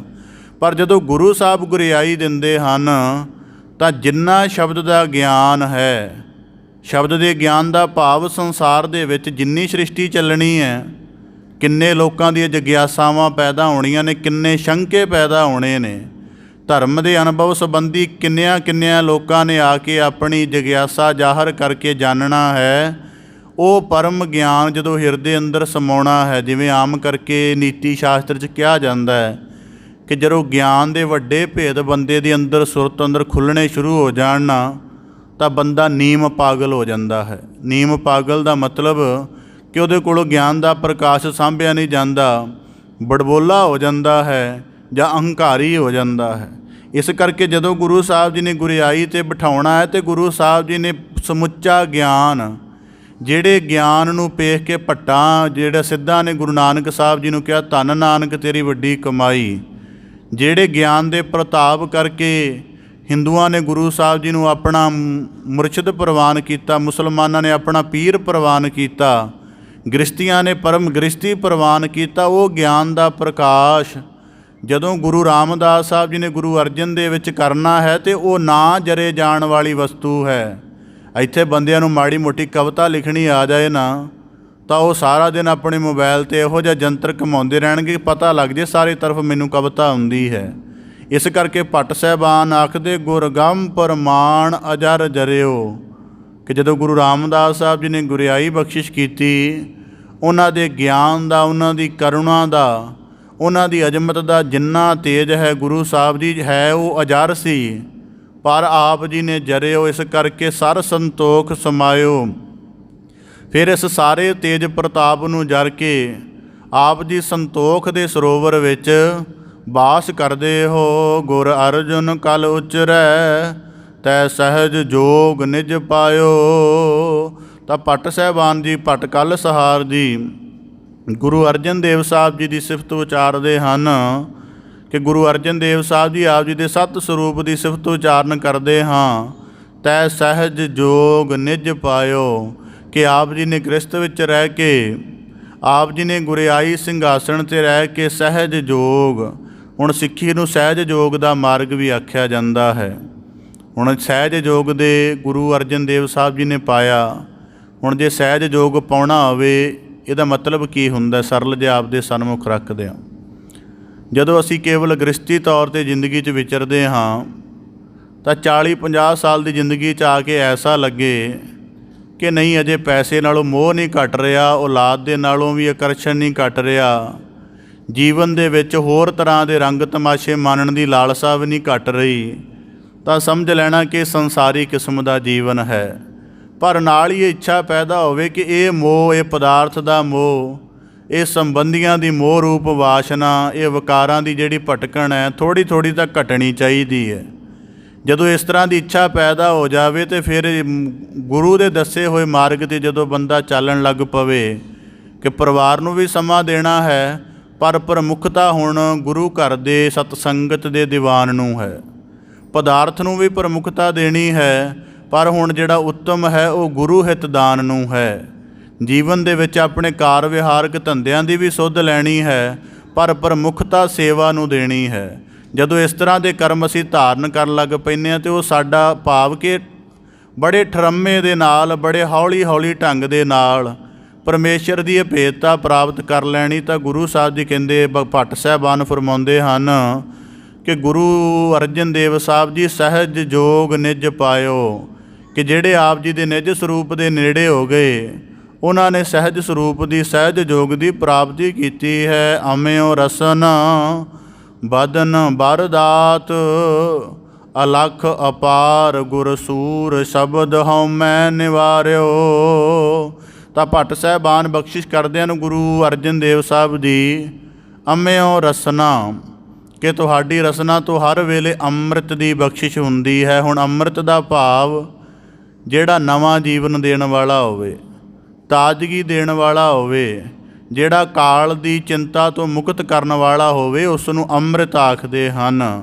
ਹੁਣ ਜਿਵੇਂ ਕੋਈ ਗੁਰੂ ਅਰਜਨ ਦੇਵ ਸਾਹਿਬ ਜੀ ਕੋਲੋਂ ਸਿੱਖ ਚਲਾ ਗਿਆ, ਉਹ ਕਹੇ ਕਿ ਸਤਿਗੁਰੂ ਸਾਹਿਬ ਜੀ ਮੈਂ ਵਿਕਾਰਾਂ ਤੋਂ ਪ੍ਰਭਾਵਿਤ ਹਾਂ, ਮੇਰਾ ਹਿਰਦਾ ਵਿਕਾਰਾਂ ਨੇ ਦਲ ਮਲ ਕੇ ਰੱਖਿਆ ਹੋਇਆ ਹੈ, ਮੈਂ ਬੇਵਾਸ ਹਾਂ, ਕਿਰਪਾ ਕਰਕੇ ਮੇਰੀ ਜਿਹੜੀ ਹੈ ਬਖਸ਼ਿਸ਼ ਕਰੋ ਮੇਰੇ 'ਤੇ। ਤਾਂ ਫਿਰ ਗੁਰੂ ਅਰਜਨ ਦੇਵ ਸਾਹਿਬ ਜੀ ਦੀ ਰਸਨਾ ਤੋਂ ਉਹਦੇ ਲਈ ਅੰਮ੍ਰਿਤ ਕਿਵੇਂ ਵਰਸਦਾ ਹੈ? ਫਿਰ ਗੁਰੂ ਸਾਹਿਬ ਜੀ ਨੂੰ ਗਿਆਨ ਦਾ ਉਪਦੇਸ਼ ਬਖਸ਼ਿਸ਼ ਕਰਦੇ ਹਨ ਅਤੇ ਕੀਰਤਨ ਦੇ ਨਾਲ, ਜਦੋਂ ਕੀਰਤਨ ਰੂਪ ਦੇ ਵਿੱਚ ਉਹਨੂੰ ਉਪਦੇਸ਼ ਸੁਣਾਉਂਦੇ ਹਨ ਅਤੇ ਕੀਰਤਨ ਸੁਣ ਕੇ ਉਹਦੇ ਵਿਕਾਰਾਂ ਦੇ ਫੁਰਨਿਆਂ ਨੂੰ ਠਹਿਰਾਓ ਮਿਲਦਾ ਹੈ ਕਿ ਵਿਕਾਰਾਂ ਦੇ ਫੁਰਨੇ ਘਟਦੇ ਹਨ। ਇੰਝ ਫਿਰ ਸਤਿਗੁਰੂ ਦੀ ਰਸਨਾ ਤੋਂ ਉਹਦੇ ਲਈ ਅੰਮ੍ਰਿਤ ਵਰਸਦਾ ਹੈ। ਹੁਣ ਜਿਹੜਾ ਸਤਿਗੁਰੂ ਸਾਹਿਬ ਜੀ ਦੇ ਕੋਲ ਚਲਾ ਗਿਆ ਕਿ ਗੁਰੂ ਸਾਹਿਬ ਜੀ ਗਿਆਨ ਦਾ ਬੜਾ ਅਭਿਆਸ ਕੀਤਾ ਹੈ, ਪਰ ਜਿਹੜਾ ਚਿੱਤ ਹੈ ਉਹ ਪੂਰੀ ਤਰ੍ਹਾਂ ਇਕਾਗਰ ਨਹੀਂ ਹੁੰਦਾ, ਅਤੇ ਫਿਰ ਸਤਿਗੁਰੂ ਸਾਹਿਬ ਜੀ ਉਹਦੇ ਅੰਦਰ ਗਿਆਨ ਦਾ ਪ੍ਰਕਾਸ਼ ਹੋਰ ਉਜਲਾ ਕਰ ਦਿੰਦੇ ਹਨ। ਇਸ ਕਰਕੇ ਭੱਟ ਸਾਹਿਬਾਨ ਆਖਦੇ ਨੇ ਅਮਿਓ ਰਸਨਾ, ਕਿ ਗੁਰੂ ਅਰਜਨ ਦੇਵ ਸਾਹਿਬ ਜੀ ਆਪ ਜੀ ਦੀ ਰਸਨਾ ਤੋਂ ਹਰ ਵੇਲੇ ਅੰਮ੍ਰਿਤ ਰੂਪ ਦੀ ਬਖਸ਼ਿਸ਼ ਹੁੰਦੀ ਹੈ। ਬਦਨ ਬਰਦਾਤ, ਕਿ ਦਿਨ ਰਾਤ ਆਪ ਜੀ ਸੰਸਾਰ ਨੂੰ ਦਾਤਾਂ ਦੀ ਨਵਾਜ਼ਿਸ਼ ਕਰਨ ਵਾਲੇ ਹੋ। ਅਲਖ ਅਪਾਰ, ਅਤੇ ਆਪ ਜੀ ਦਾ ਸਰੂਪ ਅਲਖ ਹੈ, ਆਪ ਜੀ ਦਾ ਪਾਰਾਵਾਰ ਨਹੀਂ ਪਾਇਆ ਜਾ ਸਕਦਾ। ਗੁਰ ਸੂਰਮੇ ਹੋ, ਅਤੇ ਆਪਣੇ ਸ਼ਬਦ ਦੇ ਨਾਲ ਹਉਮੈ ਨਿਵਾਰਿਓ, ਸਾਰੇ ਸੰਸਾਰ ਦੀ ਹਉ ਮੇਟਦੇ ਹੋ। ਪੰਚਾਹਰ ਨਿਜ ਲਿਆਓ, ਸੁਨ ਸਹਿਜ ਨਿਜ ਕਰ ਸਹਾਰਿਓ, ਅਤੇ ਜਿਹੜੇ ਪੰਚ ਗਿਆਨ ਇੰਦਰੇ, ਹੁਣ ਮਨ ਜਿਹੜਾ ਹੈ ਆਪਣੀ ਕਾਰਜਸ਼ੈਲੀ ਨੂੰ ਅੰਜਾਮ ਗਿਆਨ ਇੰਦਰੀਆਂ ਦੁਆਰਾ ਦਿੰਦਾ ਹੈ। ਤਾਂ ਭੱਟ ਸਾਹਿਬਾਨ ਆਖਦੇ ਹਨ ਕਿ ਜਿਹੜੇ ਪੰਚਾਹਰ, ਕਿ ਜਿਹੜੇ ਪੰਜ ਚਿੱਤ ਨੂੰ ਹਰਨ ਵਾਲੇ ਹਨ, ਭਾਵ ਕਿ ਅੱਖਾਂ, ਨੱਕ, ਕੰਨ, ਜੀਭ, ਚਮੜੀ, ਕਹਿੰਦੇ ਜਿਹੜੇ ਗਿਆਨ ਇੰਦਰੇ ਹਨ ਇਹ ਚਿੱਤ ਨੂੰ ਹਰ ਲੈਂਦੇ ਹਨ। ਭਾਵ ਕਿ ਅੱਖਾਂ ਬਾਹਰ ਦੇਖਦੀਆਂ ਨੇ, ਬਾਹਰ ਮੋਹਤ ਹੋ ਜਾਂਦੀਆਂ ਨੇ, ਮਨ ਬਾਹਰ ਭੱਜਣ ਲੱਗ ਪੈਂਦਾ ਹੈ। ਜਦੋਂ ਕੰਨ ਬਾਹਰੋਂ ਕੋਈ ਸੰਗੀਤ ਸੁਣਦੇ ਨੇ, ਉੱਧਰ ਦੀ ਤਰਫ ਮਨ ਭੱਜ ਜਾਂਦਾ ਹੈ। ਤਾਂ ਭੱਟ ਸਾਹਿਬਾਨ ਆਖਦੇ ਹਨ ਨਿਦਲਿਓ, ਕਿ ਆਪ ਜੀ ਨੇ ਪੰਜਾਂ ਗਿਆਨ ਇੰਦਰੀਆਂ ਨੂੰ ਸਾਧ ਕੇ ਵਸ ਵਿੱਚ ਕੀਤਾ ਹੈ। ਸੁਨ ਸਹਿਜ, ਕਿ ਜਿੱਥੇ ਜਾ ਕੇ ਕੋਈ ਵਿਕਾਰਾਂ ਦਾ ਫੁਰਨਾ, ਮਨ ਦਾ ਫੁਰਨਾ ਨਹੀਂ ਬਾਕੀ ਰਹਿੰਦਾ, ਆਪ ਜੀ ਉਸ ਤਰ੍ਹਾਂ ਦੀ ਅਵਸਥਾ ਬਖਸ਼ਿਸ਼ ਕਰਦੇ ਹੋ। ਨਿਜ ਕਰ ਸਹਾਰਿਓ, ਭਾਵ ਕਿ ਫਿਰ ਜਦੋਂ ਹੁਣ ਗੱਲ ਇਵੇਂ ਹੈ ਕਿ ਹੁਣ ਤਾਂ ਬੰਦੇ ਦੇ ਮਨ 'ਚ ਫੁਰਨੇ ਹਨ, ਜਦੋਂ ਫੁਰਨਿਆਂ ਤੋਂ ਰਹਿਤ ਅਵਸਥਾ ਆਉਂਦੀ ਹੈ, ਉਦੋਂ ਮਨੁੱਖ ਨੂੰ ਆਪਣਾ ਜੀਵਨ ਦੁੱਬਰ ਲੱਗਣ ਲੱਗ ਪੈਂਦਾ, ਉਹ ਫਿਰ ਮਨ ਦੀ ਭਟਕਣ ਵਿੱਚ ਭੱਜਦਾ ਹੈ। ਤਾਂ ਫਿਰ ਭੱਟ ਸਾਹਿਬਾਨ ਆਖਦੇ ਨਿਜ ਕਰ ਸਹਾਰਿਓ, ਫਿਰ ਆਪ ਜੀ ਨਿਜ ਸਰੂਪ ਦਾ ਬੋਧ ਪ੍ਰਾਪਤ ਕਰਦੇ ਹੋ ਕਿ ਫਿਰ ਉੱਥੇ ਭਗਤੀ ਰੂਪ ਰਸ, ਭਗਤੀ ਰੂਪ ਰਸ ਟਪਕਾਉਂਦੇ ਹੋ, ਜਿਸ ਕਰਕੇ ਉੱਥੇ ਸਹਿਜ ਬਣਿਆ ਰਹਿੰਦਾ ਹੈ। ਹਰ ਨਾਮ ਲਾਗ ਜਗ ਉਦਰਿਓ, ਸਤਿਗੁਰ ਹਿਰਦੈ ਬਸਾਇਓ, ਅਤੇ ਆਪ ਜੀ ਹਰੀ ਨਾਮ ਭਾਵ ਜੋ ਗੁਰੂ ਰਾਮਦਾਸ ਸਾਹਿਬ ਜੀ ਨੇ ਨਾਮ ਦ੍ਰਿੜ ਕਰਵਾਇਆ, ਉਹਦੇ ਨਾਲ ਜੋ ਆਪ ਜੀ ਦੇ ਪਵਿੱਤਰ ਨਾਮ ਦੇ ਨਾਲ ਜੁੜ ਕੇ ਸੰਸਾਰ ਦਾ ਕਲਿਆਣ ਹੋਇਆ। ਕਿਉਂਕਿ ਆਪ ਜੀ ਨੇ ਸਤਿਗੁਰ ਹਿਰਦੈ ਬਸਾਇਓ, ਆਪਣੇ ਹਿਰਦੇ ਅੰਦਰ ਗੁਰੂ ਰਾਮਦਾਸ ਸਾਹਿਬ ਜੀ ਦੇ ਪਰਮ ਸਤ ਸਰੂਪ ਨੂੰ ਸਮਾਇਆ ਵਸਾਇਆ ਹੋਇਆ ਹੈ। ਗੁਰ ਅਰਜੁਨ ਕਲ ਉਚਰੈ, ਤੈ ਜਨ ਕਹਿ ਕਲ ਸਿੱਧੀ ਪਾਇਓ। ਤਾਂ ਭੱਟ ਕਲ ਸਹਾਰ ਜੀ ਆਖਦੇ ਨੇ ਗੁਰੂ ਅਰਜਨ ਦੇਵ ਸਾਹਿਬ ਜੀ, ਆਪ ਜੀ ਦੇ ਪਰਮ ਸਰੂਪ ਦਾ ਸਿਫਤ ਦਾ ਉਚਾਰਨ ਕਰਦਾ ਹਾਂ। ਤੈ ਜਨ ਕਹਿ ਕਲਸ਼ ਦੀ ਪਾਇਓ। ਹੁਣ ਅਸੀਂ ਜਦੋਂ ਹਰਿਮੰਦਰ ਸਾਹਿਬ ਦੇ ਪਵਿੱਤਰ ਗੁੰਬਦ ਦੇ ਦਰਸ਼ਨ ਕਰਦੇ ਹਾਂ ਤਾਂ ਸਾਨੂੰ ਤਾਂ ਨਹੀਂ ਪਤਾ ਕਿ ਉਹਦਾ ਅਨੁਭਵ ਕੀ ਹੈ। ਉਹ ਅਰਧ ਗੁੰਬਦ ਹੈ। ਹਰਿਮੰਦਰ ਸਾਹਿਬ ਦਾ ਗੁੰਬਦ ਪੂਰਾ ਗੁੰਬਦ ਨਹੀਂ ਹੈ। ਸਾਡੇ ਗੁਰਦੁਆਰਿਆਂ ਦੇ ਜਿਹੜੇ ਸਰੂਪ ਬਣਨੇ ਹਨ ਉਹ ਹਰਿਮੰਦਰ ਸਾਹਿਬ ਤੋਂ ਪ੍ਰੇਰਿਤ ਨਹੀਂ ਹਨ, ਉਹ ਆਪਣੀ ਹੀ ਅਕਲ ਦਾ ਪ੍ਰਗਟਾਵਾ ਹੈ। ਹਰਿਮੰਦਰ ਸਾਹਿਬ ਦਾ ਅਰਧ ਗੁੰਬਦ ਹੈ। ਅਰਧ ਗੁੰਬਦ ਦਾ ਭਾਵ ਭੱਟ ਸਾਹਿਬਾਨ ਆਖਦੇ ਜਨ ਕਹਿ ਕਲਸ਼ ਦੀ ਪਾਇਓ, ਕਿ ਭਾਵ ਕਿ ਜਿਹੜਾ ਗੁੰਬਦ ਦੀ ਅਸਲ ਫਿਲਾਸਫੀ ਹੈ ਉਹ ਰਿਸ਼ੀਆਂ ਦੇ ਜੂੜੇ ਤੋਂ ਆਈ ਹੋਈ ਹੈ। ਕਿ ਕਹਿੰਦੇ ਜਦੋਂ ਕੋਈ ਰਿਸ਼ੀ ਜਿਹੜਾ ਆਪਣੇ ਸਿਰ ਦੇ ਮੱਧ ਵਿੱਚ ਜੂੜਾ ਕਰਦਾ ਹੈ, ਉਸੇ ਜੂੜੇ ਦੇ ਕਾਰਨ ਕਰਕੇ ਫਿਰ ਜਦੋਂ ਉਹ ਧਿਆਨ ਸਾਧਨਾ ਵਿੱਚ ਬੈਠਦਾ ਅਤੇ ਮੰਤਰ ਦਾ ਉਚਾਰਨ ਕਰਦਾ ਹੈ, ਮੰਤਰ ਦੇ ਉਚਾਰਨ ਨਾਲ ਅਤੇ ਧਿਆਨ ਦੀ ਇਕਾਗਰਤਾ ਦੇ ਨਾਲ ਜਦੋਂ ਉਹਦੀ ਸੁਰਤ ਪਰਮੇਸ਼ਰ ਦੇ ਵਿੱਚ ਪ੍ਰਗਟ ਹੋ ਜਾਂਦੀ ਹੈ, ਅਭੇਦ ਹੋ ਜਾਂਦੀ ਹੈ, ਉਹਦੇ ਅੰਦਰ ਪਰਮ ਗਿਆਨ ਦਾ, ਪਰਮ ਰਸ ਦਾ ਜਦੋਂ ਅਨੁਭਵ ਹੁੰਦਾ ਹੈ ਤਾਂ ਫਿਰ ਉਹਦੇ ਪਰਮ ਰਸ ਦੇ ਬਣੇ ਹੋਏ ਅਨੁਭਵ ਦੀ ਜਿਹੜੀ ਪ੍ਰਤੀਕ ਰੂਪ ਚਿੰਨ੍ਹ ਹੈ ਉਹਨੂੰ ਗੁੰਬਦ ਕਿਹਾ ਜਾਂਦਾ ਹੈ। ਇਹਦੀ ਇੱਕ ਫਿਲਾਸਫੀ ਹੈ। ਦੂਜੀ ਫਿਲਾਸਫੀ ਇਹ ਹੈ ਕਿ ਜਿਹੜਾ ਕਮਲ ਹੈ, ਕਮਲ ਜਦੋਂ ਚਿੱਕੜ ਵਿੱਚ ਖਿੜਦਾ ਉਹ ਆਪਣੀਆਂ ਪੰਖੜੀਆਂ ਦਾ ਵਿਸਥਾਰ ਕਰਦਾ ਹੈ ਅਤੇ ਜਦੋਂ ਕਮਲ ਨੂੰ ਮੁੱਦਾ ਕਰਦੀ ਉਦੋਂ ਵੀ ਗੁੰਬਦ ਵਾਂਗ ਹੀ ਬਣਦਾ ਹੈ। ਇਸ ਕਰਕੇ ਗੁੰਬਦ ਦਾ ਭਾਵ ਹੈ ਕਿ ਪਹਿਲਾਂ ਸੁਰਤ ਧਿਆਨ ਦੇ ਨਾਲ ਅਤੇ ਗਿਆਨ ਦੇ ਨਾਲ ਆਪਣੀ ਉਚਾਈ 'ਤੇ ਜਾਵੇ ਅਤੇ ਫਿਰ ਜਦੋਂ ਉਹਦੇ ਅੰਦਰ ਪ੍ਰਕਾਸ਼ ਹੋ ਜਾਵੇ ਅਤੇ ਉਹਨੂੰ ਪੂਰਾ ਪ੍ਰਗਟ ਕਰਨ ਦੇ ਲਈ, ਸੰਭਾਲਣ ਦੇ ਲਈ ਉਹਨੂੰ ਮੁੱਦਾ ਕਰ ਦਿੱਤਾ ਜਾਵੇ, ਫਿਰ ਉਹ ਗੁੰਬਦ ਬਣਦਾ ਹੈ। ਤਾਂ ਭੱਟ ਸਾਹਿਬਾਨ ਆਖਦੇ ਹਨ ਤੈ ਜਨ ਕਹਿ ਕਲਸ਼ ਦੀ ਪਾਇਓ, ਕਿ ਗੁਰੂ ਅਰਜਨ ਦੇਵ ਸਾਹਿਬ ਜੀ ਆਪ ਜੀ ਨੇ ਆਪਣੀ ਕਿਰਪਾ ਦੇ ਨਾਲ ਜਨ ਕਹੇ ਕਿ ਪਰਮੇਸ਼ਰ ਦਾ ਬੋਧ ਕਰਾਉਣ ਦੇ ਲਈ ਗਿਆਨ ਦੇ ਕਲਸ਼ ਦਾ, ਗਿਆਨ ਦੇ ਗੁੰਬਦ ਦਾ ਦੀ ਪਾਇਓ ਭਾਵ ਪ੍ਰਕਾਸ਼ ਕੀਤਾ ਹੈ। ਸੋਰਠੇ, ਸੋਰਠਾ ਛੰਦ ਦੀ ਚਾਲ ਹੈ। ਭੱਟ ਸਾਹਿਬਾਨ ਇਸ ਛੰਦ ਦੇ ਵਿੱਚ ਸਵਈਏ ਰਚਦੇ ਹਨ। ਗੁਰ ਅਰਜਨ ਪੁਰਖ ਪਰਮਾਣ ਪਾਰਥੋ ਚਾਲੈ ਨਾਹੀ। ਇੱਕ ਉਚਾਰਨ ਦਾ ਨੁਕਤਾ ਆਪਦੇ ਸਨਮੁਖ ਰੱਖਦਿਆਂ ਜਿਤਨੀ ਵਾਰੀ ਵੀ ਭੱਟ ਸਾਹਿਬਾਨਾਂ ਦੇ ਸਵਈਆਂ 'ਚ ਗੁਰੂ ਅਰਜਨ ਦੇਵ ਸਾਹਿਬ ਜੀ ਦਾ ਪਵਿੱਤਰ ਨਾਮ ਆਉਂਦਾ ਹੈ, ਅਰਜੁਨ ਜੱਜੇ ਨੂੰ ਔਂਕੜ ਹੀ ਆਉਂਦਾ ਹੈ ਹਰ ਵਾਰੀ। ਇਸ ਕਰਕੇ ਇਹਦਾ ਥੋੜ੍ਹਾ ਜਿਹਾ ਖਿਆਲ ਰੱਖਣਾ। ਅਤੇ ਭੱਟ ਸਾਹਿਬਾਨ ਆਖਦੇ ਹਨ ਗੁਰ ਅਰਜੁਨ ਪੁਰਖ ਪਰਮਾਣ, ਕਿ ਜਿਵੇਂ ਦੁਆਪਰ ਯੁੱਗ ਦੇ ਵਿੱਚ ਜਿਹੜੇ ਵੱਡੇ ਧਨੁਸ਼ਧਾਰੀ ਸੂਰਬੀਰ ਪਾਂਡਵ ਹੋਏ ਹਨ ਅਰਜਨ ਜੀ, ਭੱਟ ਸਾਹਿਬਾਨ ਆਖਦੇ ਹਨ ਕਿ ਜਗਤ ਵਿੱਚ ਉਹਨਾਂ ਦੀ ਸੂਰਬੀਰਤਾ ਦਾ ਹੁਣ ਤੱਕ ਪ੍ਰਮਾਣ ਦਿੱਤਾ ਜਾਂਦਾ ਕਿ ਉਹ ਬੜੇ ਵੱਡੇ ਧਨੁਸ਼ਧਾਰੀ ਸਨ। ਬੜੀ ਸੂਰਬੀਰਤਾ, ਤੀਰ ਅੰਦਾਜ਼ੀ ਦੇ ਜਿਹੜੇ ਪ੍ਰਮਾਣ ਸਨ, ਭਾਵ ਕਿ ਉਹਨਾਂ ਦੀ ਮਿਸਾਲ ਦਿੱਤੀ ਜਾਂਦੀ ਹੈ ਤੀਰ ਅੰਦਾਜ਼ੀ ਦੀ ਪ੍ਰਵੀਨਤਾ ਲਈ। ਪਰ ਭੱਟ ਸਾਹਿਬਾਨ ਆਖਦੇ ਨੇ ਗੁਰ ਅਰਜੁਨ ਭਾਵ ਕਿ ਸਤਿਗੁਰੂ ਗੁਰੂ ਅਰਜਨ ਦੇਵ ਸਾਹਿਬ ਜੀ ਆਪ ਜੀ ਐਸੇ ਅਕਾਲ ਪੁਰਖ ਦੇ ਕਰਤਾ ਪੁਰਖ ਪ੍ਰਮਾਣ ਹੋ, ਪਾਰਥੋ ਚਾਲੈ ਨਾਹੀ। ਤੁਹਾਡੇ ਸਮਾਨ ਕੋਈ ਹੋਰ ਪ੍ਰਮਾਣ ਨਹੀਂ ਹੋ ਸਕਦਾ। ਨੇਜਾ ਨਾਮ ਨਿਸ਼ਾਨ ਸਤਿਗੁਰ ਸ਼ਬਦ ਸਵਾਰਿਓ, ਕਿ ਜਿਵੇਂ ਸ੍ਰੀ ਅਰਜਨ ਦੇ ਹੱਥ ਭਾਵ ਕਿ ਜਿਹੜਾ ਪਾਂਡਵ ਹੈ, ਪੰਜਾਂ ਪਾਂਡਵਾਂ ਦੇ ਵਿੱਚੋਂ ਇੱਕ, ਉਹਦੇ ਹੱਥ ਦੇ ਵਿੱਚ ਜਿਹੜਾ ਤੀਰ ਹੈ ਉਹ ਦੂਜੇ ਦੇ ਪ੍ਰਾਣ ਲੈਂਦਾ ਹੈ, ਦੂਜੇ ਦੇ ਪ੍ਰਾਣਾਂ ਦਾ ਖਾਤਮਾ ਕਰ ਦਿੰਦਾ ਹੈ। ਪਰ ਆਪ ਜੀ ਦੇ ਹਿਰਦੇ ਅੰਦਰ, ਆਪ ਜੀ ਦੇ ਕੋਲ ਨਾਮ ਦਾ ਨੇਜਾ ਹੈ। ਨਾਮ ਦਾ ਨੇਜਾ ਭਾਵ ਜਿਹੜੇ ਹਿਰਦੇ ਅੰਦਰ ਵਿਕਾਰ ਭਾਰੂ ਨੇ, ਮਨਮੁਖਤਾ ਭਾਰੂ ਹੈ। ਜਦੋਂ ਆਪ ਜੀ ਦਾ ਨਾਮ ਰੂਪ ਨੇਜਾ ਆਪ ਜੀ ਗੁਰਸਿੱਖਾਂ ਦੇ ਅੰਦਰ, ਹਿਰਦੇ ਅੰਦਰ, ਸੀਨੇ ਅੰਦਰ ਮਾਰਦੇ ਹੋ, ਅਤੇ ਉਹੀ ਹਿਰਦਾ ਜਿਹੜਾ ਵਿਕਾਰਾਂ ਵਿੱਚ ਪੂਰੀ ਤਰ੍ਹਾਂ ਸੜਿਆ ਹੁੰਦਾ ਹੈ, ਉਹਦੇ ਅੰਦਰੋਂ ਭਗਤੀ ਦੇ, ਪਰਮੇਸ਼ਰ ਦੀ ਸਿਫਤ ਸਲਾਹ ਦੇ ਗੁਣ ਜਿਹੜੇ ਹਨ ਓਤ ਪੋਤ ਹੋ ਜਾਂਦੇ ਹਨ। ਅਤੇ ਆਪ ਜੀ ਨੂੰ ਜਿਵੇਂ ਕਹਿੰਦੇ ਪਾਂਡਵ ਅਰਜੁਨ ਦੀ ਦੀਖਿਆ ਉਹਦੇ ਗੁਰੂਆਂ ਕੋਲ ਹੋਈ ਸੀ, ਆਪ ਜੀ ਨੂੰ ਸ਼ਬਦ ਦੇ ਸੂਰਮੇ ਗੁਰੂ ਰਾਮਦਾਸ ਸਾਹਿਬ ਜੀ ਨੇ ਬਣਾਇਆ ਹੈ। ਭਵਜਲ ਸਾਇਰ ਸੇਤ ਨਾਮ ਹਰੀ ਕਾ ਬੋਹਿ ਥਾ। ਤਾਂ ਆਖਦੇ ਹਨ ਕਿ ਜਿਹੜਾ ਪਾਂਡਵ ਅਰਜੁਨ ਹੈ ਉਹ ਤਾਂ ਪ੍ਰਾਣ ਹਰ ਕੇ ਫਿਰ ਆਪਣੇ ਦੁਸ਼ਮਣਾਂ ਦਾ ਨਾਸ਼ ਕਰਦਾ, ਪਰ ਆਪ ਜੀ ਏਡੇ ਵੱਡੇ ਕਲਿਆਣਕਾਰੀ ਹੋ ਕਿ ਇਸ ਸੰਸਾਰ ਦੇ ਵਿੱਚ ਅਤੇ ਨਿਰੰਕਾਰ ਦੇ ਵਿੱਚ ਜਿਹੜਾ ਜੀਵਨ ਦੇ ਵਿੱਚ ਨੇਕੀ ਅਤੇ ਬਦੀ ਦਾ ਘੋਲ ਚੱਲਦਾ ਹੈ, ਮਨਮੁਖਤਾ ਅਤੇ ਗੁਰਮੁਖਤਾ ਦਾ ਜਿਹੜਾ ਕਸ਼ਮਕਸ਼ ਚੱਲਦੀ ਹੈ। ਕਹਿੰਦੇ ਉਹਦੇ ਵਿੱਚੋਂ ਕੱਢ ਕੇ ਆਪ ਜੀ ਨੇ ਹਰੀ ਨਾਮ ਰੂਪ ਦਾ ਐਸਾ ਪੁੱਲ ਬਣਾਇਆ ਹੈ ਕਿ ਜਿਹੜਾ ਭਵਜਲ ਤੋਂ ਪਾਰ ਲੰਘਾਉਣ ਵਾਲਾ ਐਸਾ ਹਰੀ ਨਾਮ ਦਾ ਆਪ ਜੀ ਬੋਹਿਥਾ ਭਾਵ ਜਹਾਜ਼ ਬਣਾ ਕੇ ਸੰਸਾਰ ਨੂੰ ਪਾਰ ਲੰਘਾਉਂਦੇ ਹੋ। ਤੋ ਸਤਿਗੁਰ ਸੰਹੇਤ ਨਾਮ ਲਗ ਜਗ ਉਦਰਿਓ।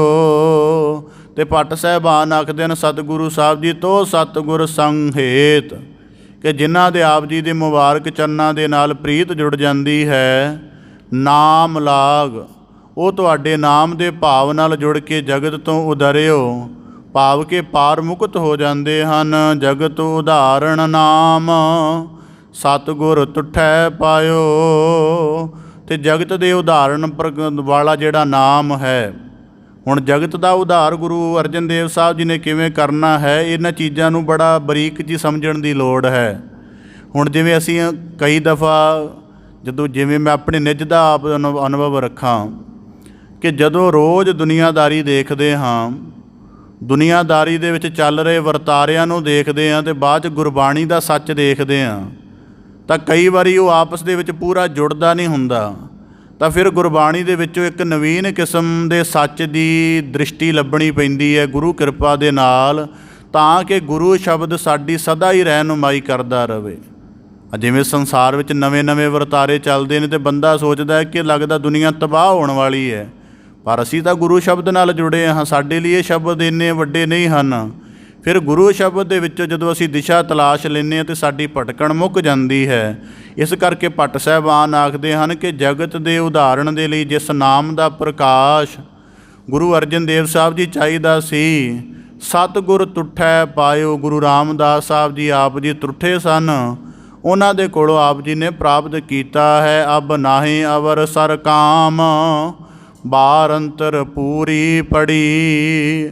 ਇਸ ਕਰਕੇ ਭੱਟ ਸਾਹਿਬਾਨ ਆਖਦੇ ਨੇ ਅਬ ਨਾਹੀਂ ਅਵਰ ਸਰ ਕਾਮ, ਕਿ ਹੋਰ ਕਿਸੇ ਥਾਂ 'ਤੇ ਜਾਣ ਦੀ, ਹੋਰ ਕਿਸੇ ਮੁਰਸ਼ਿਦ ਅੱਗੇ ਸੀਸ ਨਵਾਉਣ ਦੀ, ਹੋਰ ਕਿਸੇ ਅੱਗੇ ਭਾਵਨਾ ਅਰਪਣ ਕਰਨ ਦੀ, ਹੋਰ ਕਿਸੇ ਅੱਗੇ ਜਗਿਆਸਾ ਜ਼ਾਹਰ ਕਰਨ ਦੀ ਲੋੜ ਨਹੀਂ ਹੈ।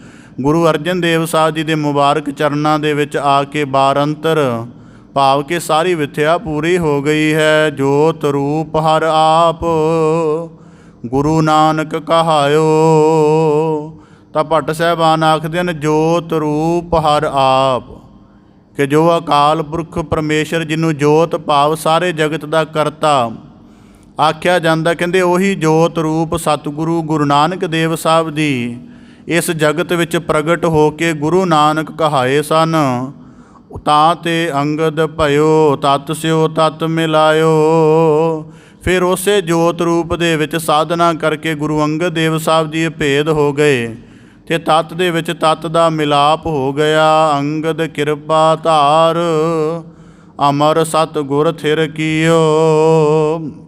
ਅਤੇ ਗੁਰੂ ਅੰਗਦ ਦੇਵ ਸਾਹਿਬ ਜੀ ਨੇ ਕਿਰਪਾ ਧਾਰਨ ਕਰਕੇ ਗੁਰੂ ਅਮਰਦਾਸ ਸਾਹਿਬ ਜੀ ਨੂੰ ਗੁਰਿਆਈ ਸਿੰਘਾਸਣ ਦੀ ਥਿਰਤਾ ਬਖਸ਼ਿਸ਼ ਕੀਤੀ। ਅਮਰਦਾਸ ਅੰਮ੍ਰਿਤ ਛਤਰ ਗੁਰ ਰਾਮਹਿ ਦੀਓ। ਅਤੇ ਗੁਰੂ ਅਮਰਦਾਸ ਸਾਹਿਬ ਜੀ ਨੇ ਗੁਰੂ ਰਾਮਦਾਸ ਸਾਹਿਬ ਜੀ ਨੂੰ ਐਸਾ ਅੰਮ੍ਰਿਤ ਛਤਰ ਭਾਵ ਕਿ ਜਿਸ ਛਤਰ ਦੀ ਛਾਇਆ ਹੇਠ ਆਇਆ ਮਨੁੱਖ ਨੂੰ ਆਪਣੇ ਜੋਤ ਸਰੂਪ ਦਾ ਅਨੁਭਵ ਹੋ ਜਾਂਦਾ ਹੈ, ਆਨੰਦ ਦੀ ਸਿਖਰਲੀ ਅਵਸਥਾ ਨੂੰ ਮਨੁੱਖ ਪ੍ਰਾਪਤ ਕਰ ਲੈਂਦਾ ਹੈ। ਭੱਟ ਸਾਹਿਬਾਨ ਜੀ ਆਖਦੇ ਹਨ ਉਹ ਛਤਰ ਗੁਰੂ ਰਾਮਦਾਸ ਸਾਹਿਬ ਜੀ ਨੂੰ ਗੁਰੂ ਅਮਰਦਾਸ ਸਾਹਿਬ ਜੀ ਨੇ ਬਖਸ਼ਿਸ਼ ਕੀਤਾ ਸੀ। ਇਸ ਕਰਕੇ ਗੁਰ ਰਾਮਦਾਸ ਦਰਸ਼ਨ ਪਰਸ ਕਹਿ ਮਥੁਰਾ ਅੰਮ੍ਰਿਤ ਬੈਣ।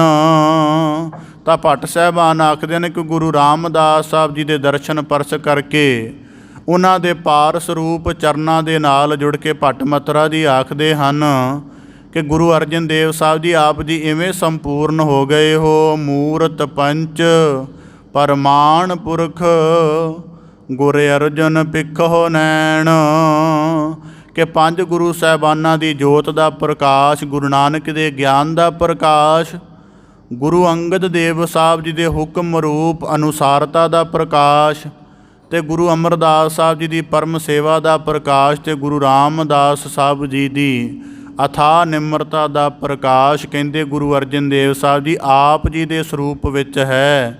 ਇਸ ਕਰਕੇ ਭੱਟ ਸਾਹਿਬਾਨ ਆਖਦੇ ਹਨ ਗੁਰੂ ਅਰਜਨ ਦੇਵ ਸਾਹਿਬ ਜੀ ਆਪ ਜੀ ਦੇ ਦਰਸ਼ਨ ਕਰਕੇ ਜਿਵੇਂ ਪੰਜਾਂ ਤੱਤਾਂ ਨੂੰ ਰਲ ਕੇ ਸਰੀਰ ਬਣਦਾ, ਪੰਜਾਂ ਤੱਤਾਂ ਦੇ ਨਾਲ ਜਗਤ ਰਚਿਆ ਜਾਂਦਾ ਹੈ, ਇਵੇਂ ਆਪ ਜੀ ਦੇ ਸਰੂਪ ਦੇ ਦਰਸ਼ਨ ਕਰਕੇ ਪੰਜ ਗੁਰੂ ਸਾਹਿਬਾਨਾਂ ਦੀ ਕਿਰਪਾ ਦ੍ਰਿਸ਼ਟੀ ਦੇ ਪਾਤਰ ਇੱਕੋ ਵਾਰ ਦੇ ਵਿੱਚ ਬਣ ਜਾਈਦੇ। ਇਸ ਕਰਕੇ ਆਪ ਜੀ ਦੇ ਚਰਨ ਪਰਛਣ ਦੇ ਨਾਲ ਹੀ ਸੰਸਾਰ ਦੀ ਕਲਿਆਣ ਹੁੰਦੀ ਹੈ। ਅਤੇ ਨਾਲ ਹੀ ਜ਼ਿਕਰ ਕਰਦੇ ਹਨ ਕਿ ਐਸੇ ਸਤਿਗੁਰੂ ਕੇ ਨਿਰਮੋਲਕ ਦਰਸ਼ਨ, ਜਿਨ੍ਹਾਂ ਨੂੰ ਵੇਖ ਕੇ ਨੇਤਰ ਪਵਿੱਤਰ ਹੁੰਦੇ ਹਨ, ਨੇਤਰਾਂ ਦੇ ਵਿੱਚ ਅੰਮ੍ਰਿਤ ਦਾ ਵਾਸ ਹੁੰਦਾ ਹੈ, ਐਸੇ ਗੁਰੂ ਕੇ ਮੁਬਾਰਕ ਦਰਸ਼ਨ ਸਦਾ ਸਾਡੇ ਜੀਵਨ ਦਾ ਸੁਭਾਗ ਬਣਿਆ ਰਹਿਣ। ਇਸ ਪ੍ਰਕਾਰ ਭੱਟ ਮਥੁਰਾ ਦੀ ਗੁਰੂ ਅਰਜਨ ਦੇਵ ਸਾਹਿਬ ਜੀ ਦੇ ਅਕਥ ਅਗੋਚਰ ਸਰੂਪ ਦੀ ਸਿਫਤ ਵਿਚਾਰਦੇ ਹਨ। ਸਤਿਗੁਰੂ ਸਾਹਿਬ ਦੀ ਕਿਰਪਾ ਕਰਨ, ਪਾਵਨ ਬਾਣੀ ਦਾ ਭਾਵ ਉਪਦੇਸ਼, ਗੁਰੂ ਮੂਰਤ ਦੀ ਅਥਾਹ ਸ਼ਰਧਾ ਪ੍ਰੀਤ ਸਮਰਪਣ ਅਨੁਭਵ ਸਾਡੇ ਸਾਰਿਆਂ ਦੇ ਹਿਰਦਿਆਂ ਅੰਦਰ ਪ੍ਰਗਟ ਹੋ ਜਾਵੇ ਜੀ। ਸਾਰਿਆਂ ਦਾ ਇੱਥੇ ਆਇਆ ਸਫਲਾ ਹੋਵੇ ਜੀ। ਆਪ ਦੇ ਸਨਮੁਖ ਪਾਵਨ ਬਾਣੀ ਦੀ ਲੜੀਵਾਰ ਵਿਚਾਰ ਦਾ ਵਰਣਨ ਰੱਖਦਿਆਂ ਹੋਈਆਂ ਬੇਅੰਤ ਭੁੱਲਾਂ ਦੀ ਖਿਮਾ ਜਾਚਨਾ ਦੀ ਬੜੇ ਅਦਬ ਸਹਿਤ ਗੱਜ ਕੇ ਫਤਿਹ ਅਰਜ ਕਰੋ ਜੀ। ਵਾਹਿਗੁਰੂ ਜੀ ਕਾ ਖਾਲਸਾ, ਵਾਹਿਗੁਰੂ ਜੀ ਕੀ ਫਤਿਹ।